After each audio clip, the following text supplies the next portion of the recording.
अपनी पत्नी को दानव के चंगुल से छुड़ाने गए लखन को दैत्य दंभिकासुर छल कपट से झूठ बोलकर पत्थर का बना देता है। लखन के पत्थर का बनते ही दैत्य दंभिकासुर जोर जोर से शैतानी हंसी हंसता है। बड़ा आया था मेरी 7 गुत्थियों को सुलझाने वाला। उसकी शैतानी हंसी से सारी वादियां दहल उठती हैं। घिनौनी हंसी हंसता हुआ दंभिकासुर अपनी गुफा में जाता है और राजकुमारी चंद्रकला से कहता है, एक कीड़ा आया था बाहर, कह रहा था तुम्हारा पति है। तुम तो बड़े बड़े दावे कर रही थी कि मेरे पति को जब मालूम चलेगा तो वो मुझे छोड़ेगा नहीं। अरे उसे मसलने के लिए तो मुझे अपने हाथों की भी जरूरत नहीं पड़ी। एक छोटे से झूठ से ही विचलित हो मिट्टी में मिल गया। इतना कह दानव जोर जोर से हंसता है। दंभिकासुर की बात सुन राजकुमारी चंद्रकला एकदम सन्न रह जाती है, मानो उसके शरीर में प्राण ही न हो। कुछ देर बाद जब थोड़ा होश संभाला तो रोती गिड़गिड़ाती हुई राजकुमारी बोली, दुष्ट दानव, क्या किया तूने मेरे पति के साथ? ऐसा नहीं हो सकता, मेरा पति नहीं मर सकता। कह दे कि तूने मुझसे झूठ कहा है।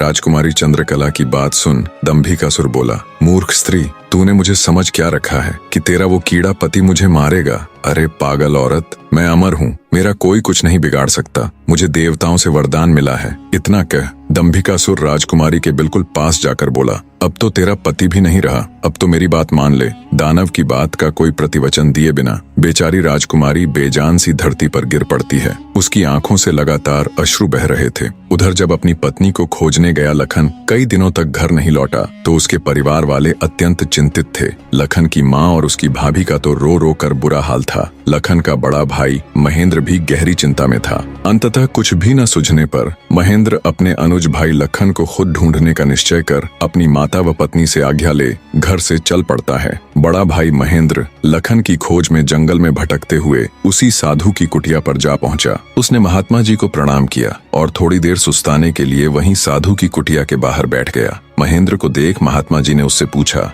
हे वत्स, तुम इस निर्जन जंगल में क्यों भटक रहे हो? तो महेंद्र ने शुरू से अंत तक सारा वृत्तांत महात्मा जी को सुनाया। सारा वृत्तांत सुन महात्मा जी के चेहरे पर चिंता की लकीरें उभर आईं। उन्हें इस प्रकार विचार मग्न देख महेंद्र ने पूछा, हे महाराज, मेरी बात सुनकर आप किन विचारों में खो गए और आपके चेहरे पर ये चिंता की लकीरें मैं साफ देख सकता हूँ। इसका क्या कारण है गुरुजी? महात्मा जी ने गंभीर स्वर में कहा, हे वत्स, मैं तेरे भाई लखन को जानता हूँ। वह भी मेरे पास आया था और उसने मुझे सारा वृत्तांत सुनाया था कि कैसे वह राक्षस उसकी पत्नी को उठा ले गया। महात्मा जी की बात सुनकर महेंद्र एकदम स्तब्ध रह गया। उसकी आंखों में आश्चर्य और चिंता के भाव उभर आए। महेंद्र बोला, तो कहाँ है मेरा अनुज महाराज? वो ठीक तो है, वो घर क्यों नहीं लौट रहा? हे महाराज, कृपया जल्दी से मुझे बताए, मुझसे सब्र नहीं हो रहा, बने रहे।